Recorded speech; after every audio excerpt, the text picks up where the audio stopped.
First light across the western hills of Earth's only continent, Pangaea. This world has been ruled by one group of giant reptiles for over 50 million years. But these ancient creatures have had their day. All over these lush fern prairies, a grim evolutionary battle has broken out among the newer types of reptile for supremacy of this strange world. On these Triassic proving grounds, dinosaurs are still comparatively rare, but they are beginning to show the first signs of their future success.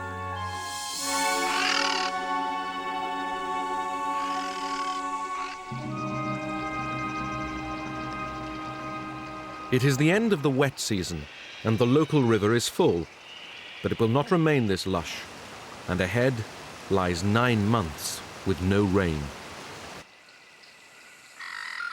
One type of reptile has evolved to thrive in drought. Dinosaurs like this Coelophysis can survive on very little water. She is also light-boned, fast, and she is beautifully adapted for killing.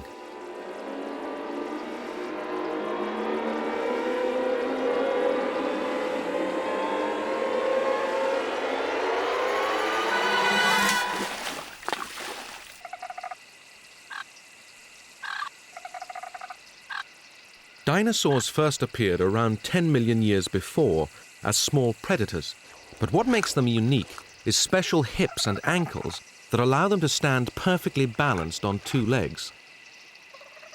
With lightning-fast reactions, they are built to survive.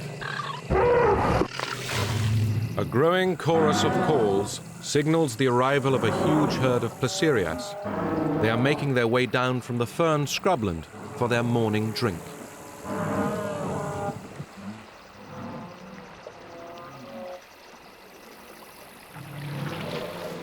These impressive 1-ton beasts are not related to dinosaurs.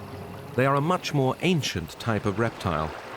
Once there were many different varieties of these powerful creatures swaggering across the landscape, but now the Placerias are the only ones of their kind that remain.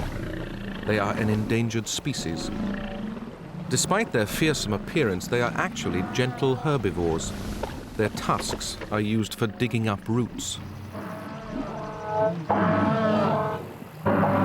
But on 2 angry males, these tusks can make lethal weapons.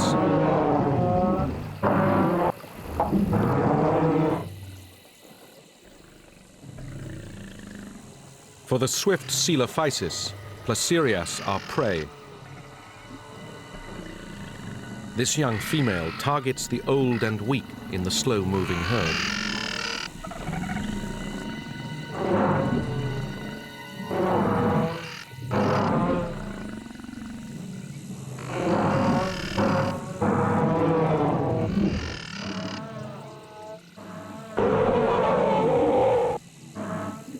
One day, the descendants of dinosaurs like Coelophysis will take over this world. But it is their speed and agility that gives them the edge in the mid-Triassic.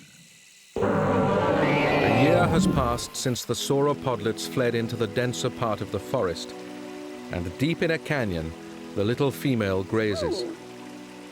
She is already over 3 meters long. She feeds with other yearlings that stick together in a creche for safety. They are here because the walls of the canyon drip with moisture, creating a thick layer of moss and fern. But the canyon runs down to the prairie, and all this greenery attracts larger dinosaurs.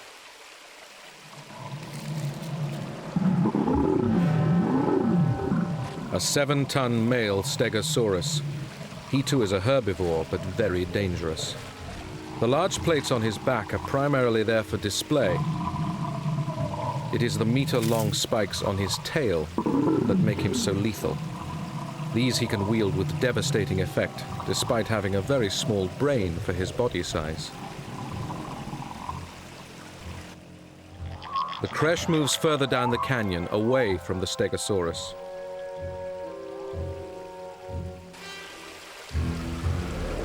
But 2 Allosaurus have also been drawn here by the smell of prey.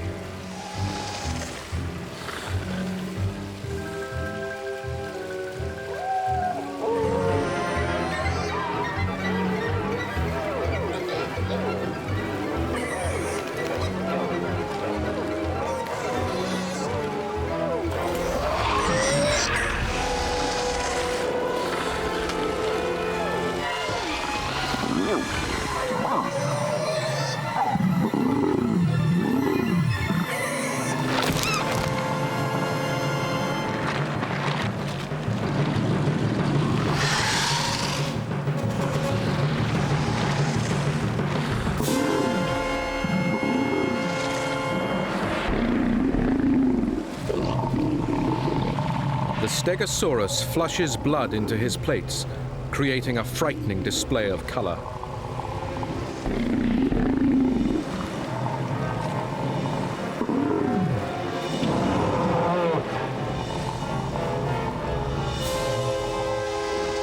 Confused and intimidated by the herbivore's display, the Allosaurus backs down.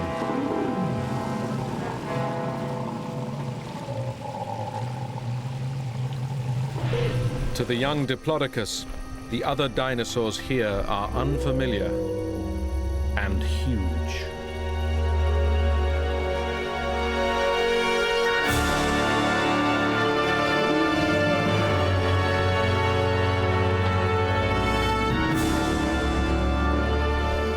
This is Brachiosaurus, a 13-meter-high sauropod that specializes in grazing on the treetops. With chisel-like teeth, his kind can effortlessly harvest cones and fresh leaves no other dinosaur can reach. And they have grown enormous on it. These adults weigh over 70 tons, making them the largest land animals that have ever existed. The juvenile Diplodocus, however, do not have the same size advantages and urgently need the protection of an adult herd. But eventually, their salvation comes. A herd of gigantic adults is approaching. One elderly female sizes up the juveniles. She accepts them, and they fall into line behind an adult. Safe at last.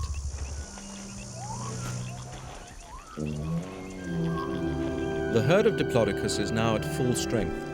It contains a range of members from 12-meter-long adolescents to gigantic adults 3 times their size. It is the mating season, and for the first time, the female that hatched 10 years ago in the forest is old enough and large enough to reproduce. The males have started to display. During this, they rock back on their tails to impress potential mates. Occasionally, fights break out. With creatures this size, the forces at work during these confrontations are colossal, enough to shatter ribs and shake the ground.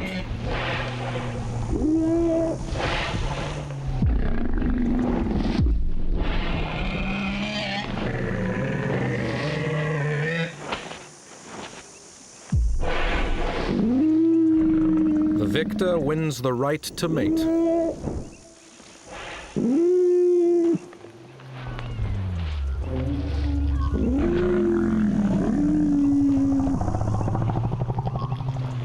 Our female is approached by a young male. She responds to his calls first by stamping, and then generating very low-frequency mating calls. This so-called infrasound is too low for most animals to hear.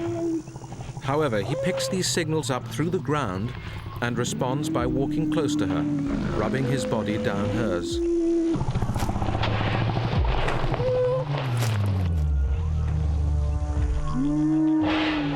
She shows she is receptive.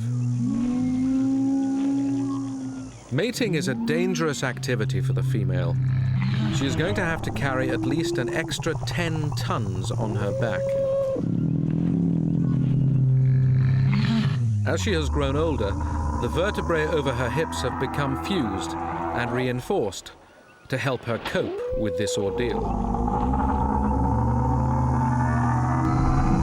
The Ophthalmosaurus are starting to give birth. Most sea reptiles return to the land to lay eggs, but not Ophthalmosaurus. They give birth to live young. This frees the adults from the need to crawl out of the water and has allowed them to evolve their fish-like shapes. A single female has between 2 and 5 pups, but since they are air breathers, the young must be born tail first. Otherwise they would drown in the time it takes them to escape from the mother.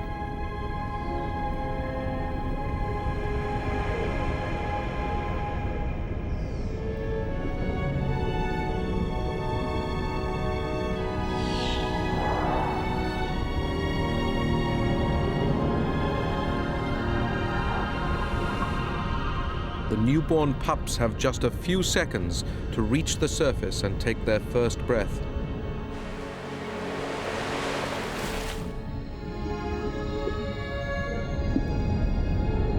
From the moment they are born, the little pups are vulnerable. These waters are full of predators. Even adult Ophthalmosaurus will eat the offspring of others to increase the chance of survival for their own pups. The only real safety is amongst the crags of coral.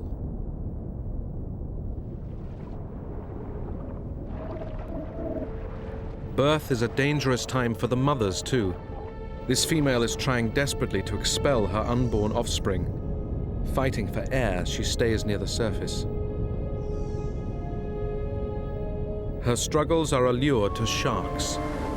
These predators have acute hearing, and the sound of splashing betrays an animal in distress.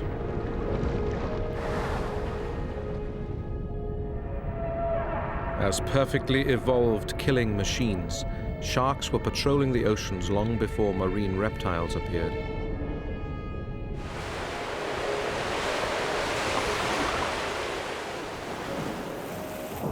After 20 minutes, her exertions are exhausting her. She is having to breathe more frequently. The sharks start to move in closer.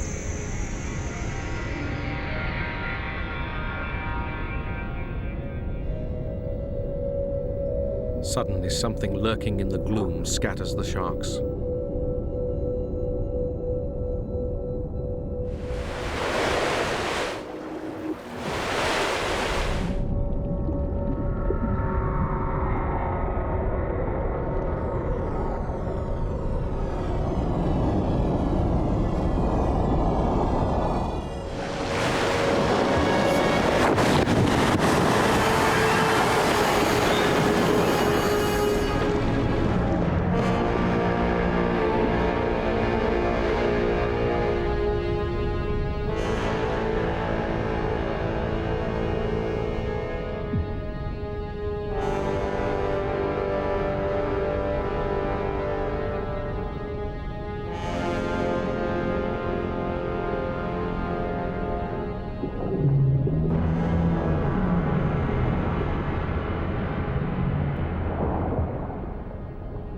Diplodocus. At 150 tons, it is the largest and most powerful carnivore ever to live on the planet.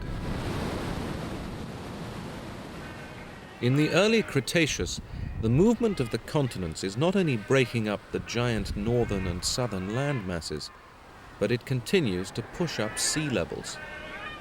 This has opened up new seaways and coastlines.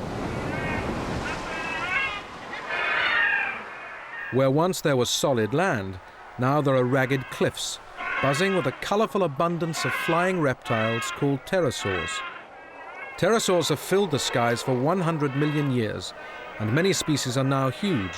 Wingspans of 6 meters and more are common. But there is one species that dwarfs them all.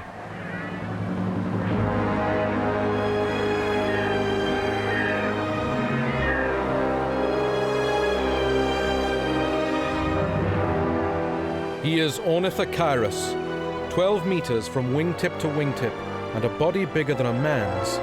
He is the undisputed king of the skies.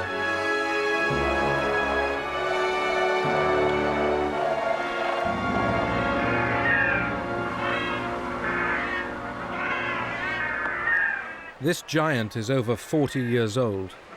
Most of his life has been spent wandering the globe in search of food. But every year there is a dramatic interruption to this nomadic lifestyle. It will soon be time to find a mate. On the rock ledges around him, the mating season for another pterosaur is well underway, the bizarre-looking Tapajara. Pterosaurs' wings are thin membranes of skin that stretch from elongated fingers on their forelimbs to the ends of their hind limbs. Their bones are hollow and very lightweight. They are masters of the air, but on land they are cumbersome, with their legs joined up by the wings.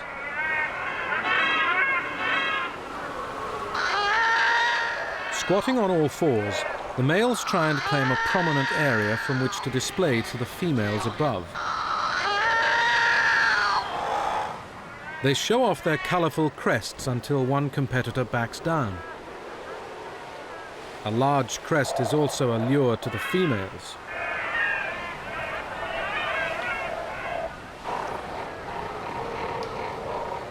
A potential mate soon makes a cautious approach, her head dipped in submission.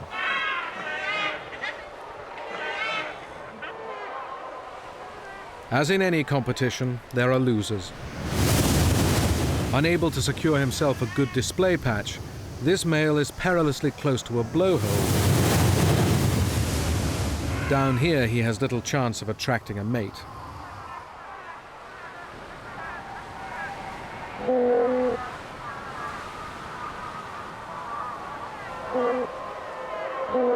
Instinct is telling the Ornithochirus that it is time to move on.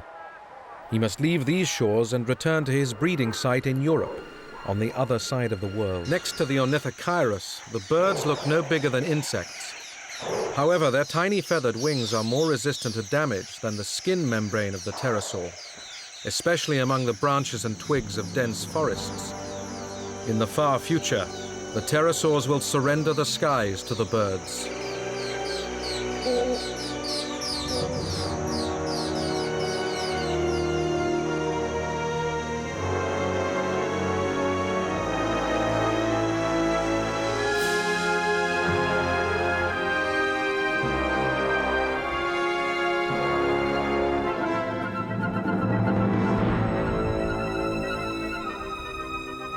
Driven on, he eventually reaches the huge island of Cantabria, which will one day be the bedrock of Spain.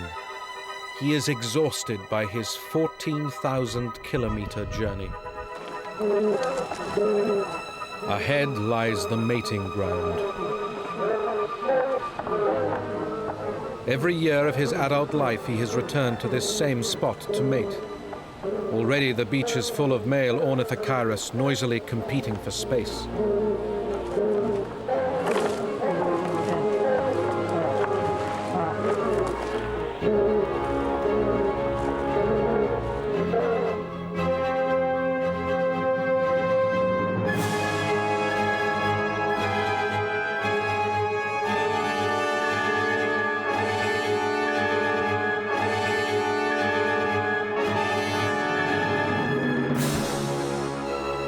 As the old male approaches, he knows from experience that the nearer the center of this intimidating throng, the more attractive he will be to the females.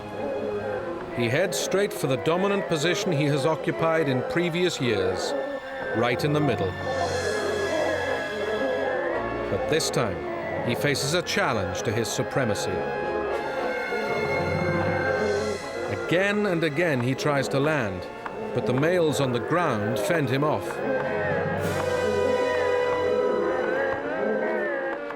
Eventually his weariness tells, and he has to land elsewhere.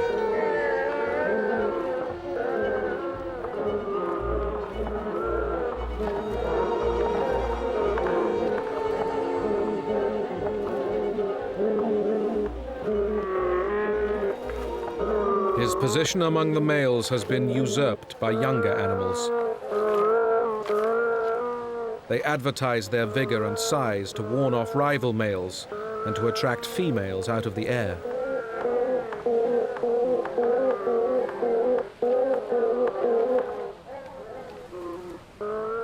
For the outcast, the world has been turned upside down. Now banished to the outskirts of the mating area, he will be lucky to attract a female at all.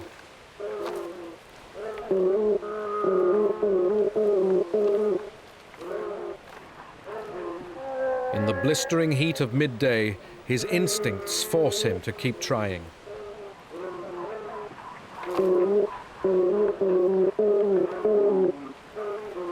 The females are unmoved.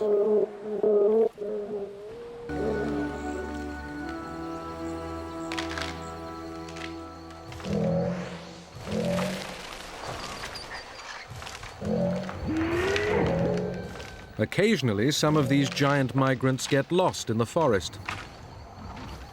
But what for them is a minor problem can mean life or death for the Lielanosaura clan.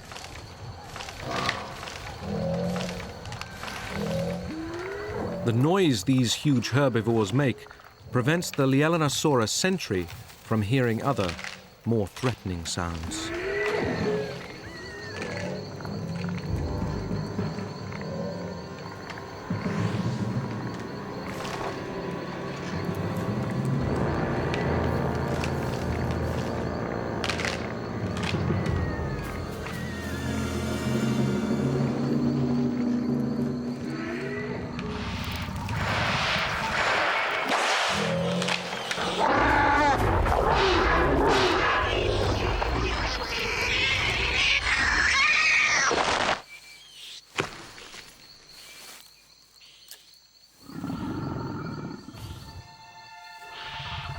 The giant carnivore has killed the dominant female. It is a bitter blow.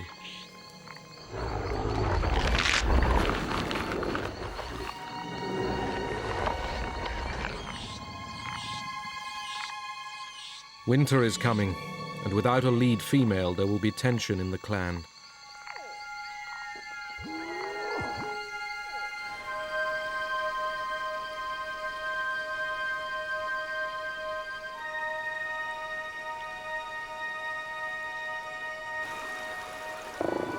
In the gathering gloom, the Koolasuchus senses the drop in temperature and reluctantly leaves his summer home. Once again, he lumbers into the forest in search of a suitable shelter to hibernate through the cold, dark months that lie ahead.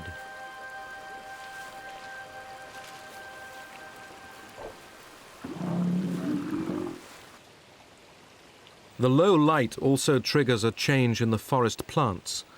They stop growing, and photosynthesis grinds to a halt. Some will shed their leaves, others will just lie dormant.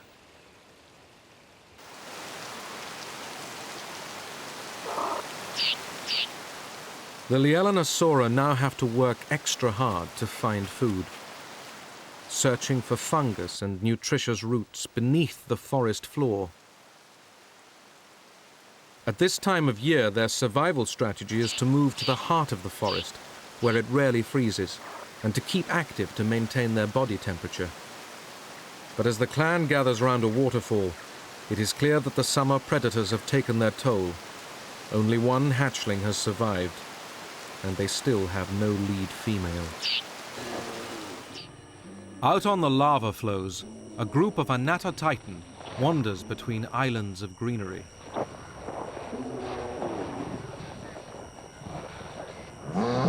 These animals are members of the hadrosaur family, the most common group of dinosaurs in the late Cretaceous. But their kind has evolved to thrive in lush lowland swamps, not in an ash wilderness.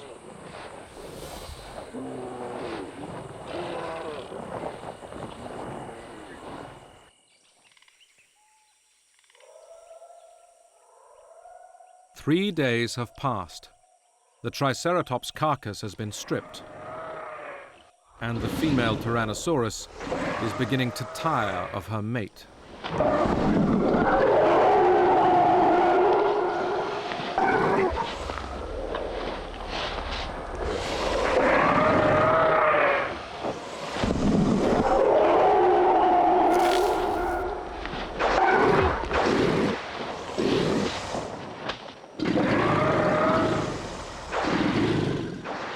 The male knows better than to stay.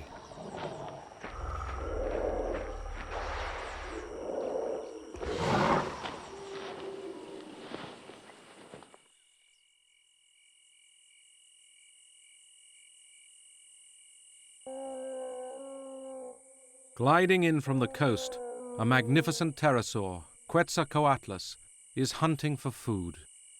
This is now a rare sight.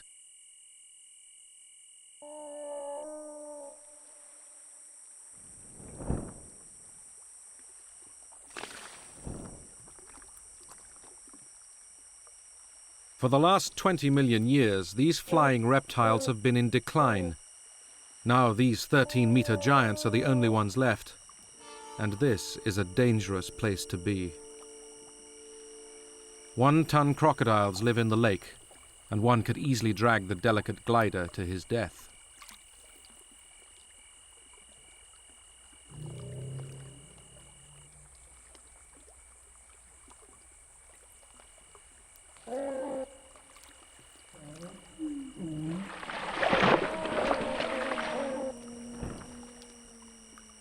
Driven on to extinction.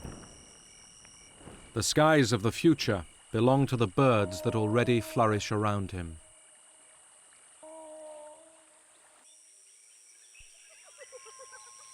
Months have passed, and the female Tyrannosaurus has built a new nest, camouflaged in the forest.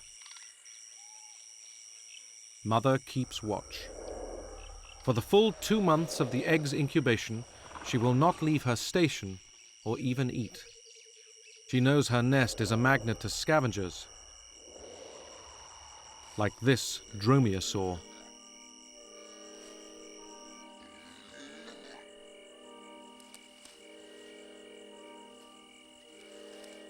His cautious approach is watched by the Tyrannosaurus. She judges exactly when he has got too close.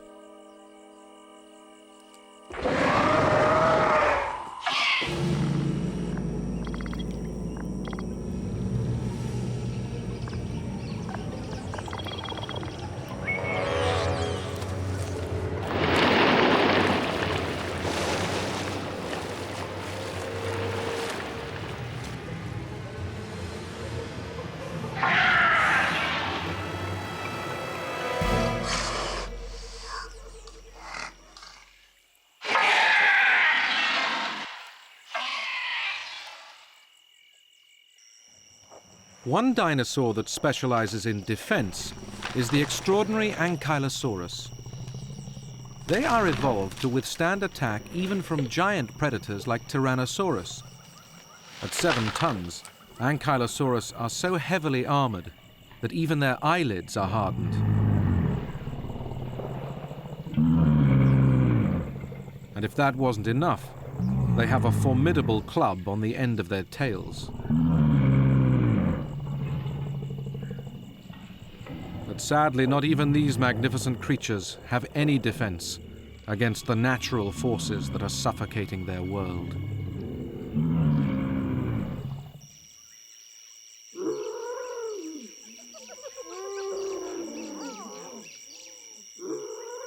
Some months have passed, and the Tyrannosaurus nest has been abandoned.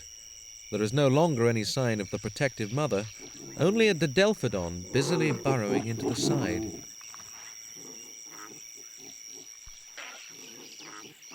Dinosaurs are vulnerable to these mammals because they all lay their eggs on the ground. But size helps, and a Tyrannosaurus egg is a challenge for this marsupial. Soon the age of the mammals will dawn, and they will grow to massive sizes. But at 10 kilograms, this is about as big as Cretaceous mammals get. The Tyrannosaurus embryo inside the abandoned egg is already dead. The scent is a lure to another Didelphodon.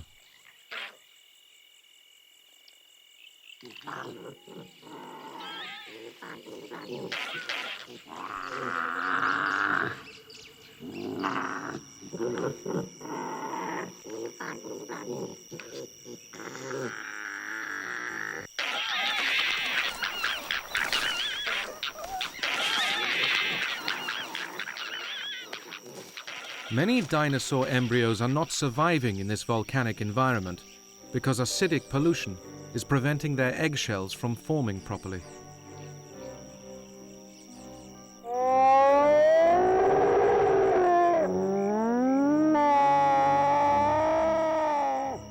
The mother is calling for a new mate.